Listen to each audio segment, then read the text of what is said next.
Continuamos una semana más con el pensamiento de Wittgenstein en Tempus Fugit, la sección de filosofía. Nació en Viena, Austria, en 1889. Desde pequeño vivió en un ambiente intelectual y culto, recibiendo una esmerada educación musical. Luchó como voluntario en la Primera Guerra Mundial, en cuyas trincheras escribió el Tractatus. Esta obra alcanzó un gran éxito, siendo nombrado profesor en Cambridge, donde impartió docencia hasta 1947. De carácter extraño, unas veces altruista y otras irascible, murió en 1951. Sus obras más importantes son Tractatus Logico-Philosophicus e Investigaciones filosóficas. El problema del conocimiento, epistemología. Wittgenstein buscará conocer los límites de aquello de lo cual se puede hablar con sentido y por ello con seguridad. Esto se debe a que hasta ahora la filosofía ha intentado argumentar sobre todo, pero no ha logrado demostrar nada. Por tanto, la tarea consiste en trazar los límites del lenguaje y ver cómo se relaciona esta realidad con el pensamiento humano. En el Tractatus, Wittgenstein parte de una estructuración de la realidad. La realidad es todo aquello posible lógicamente.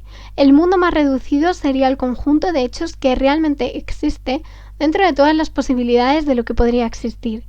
Los hechos serían el estado de cosas actualmente existente, es decir, la relación dada entre los objetos o las cosas y que se está produciendo en la actualidad.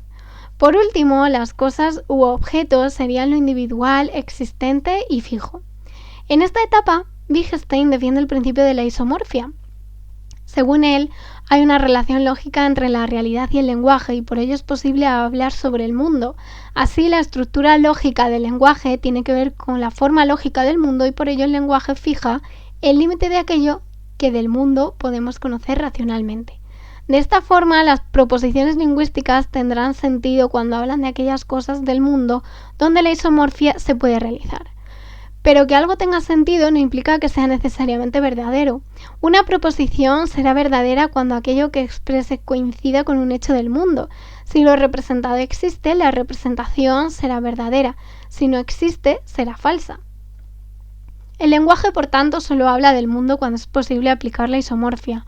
Por ello, las proposiciones verdaderas serían la totalidad del contenido de la ciencia, a un objeto de las que corresponde un nombre, a un hecho una proposición y al mundo del lenguaje. Y por ello aquellas proposiciones a las que no se les puede aplicar la isomorfia son pseudoproposiciones.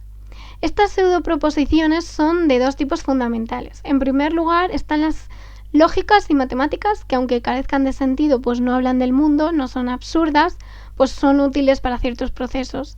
En segundo lugar están las pseudoproposiciones de la filosofía. La verdad filosófica, como tal, aspira a estar más allá de la experiencia y por eso es un sinsentido. Las cuestiones filosóficas no se pueden responder y la verdadera tarea de la filosofía es convertirse en una actividad de clarificación sobre lo que puede conocerse. Así la filosofía es crítica del lenguaje y análisis de los límites del conocimiento. En su segunda etapa, que guarda relación con las investigaciones filosóficas, Wittgenstein abandona la isomorfia y defiende la idea de juegos de lenguaje y el concepto de su uso. Así es el uso del lenguaje donde está la clave del significado, y dicho significado radica en un juego compartido por el oyente y el hablante. Según Wittgenstein, es el modo en el que se emplee el lenguaje, el uso que se le dé, el que determina su significado. La precisión del lenguaje estará en las reglas que se marquen para el uso concreto y que gobiernan su funcionamiento, no siendo entendido quien se salte las reglas. Así, la clave del lenguaje es su uso, y a cada uso le corresponde un juego de lenguaje propio.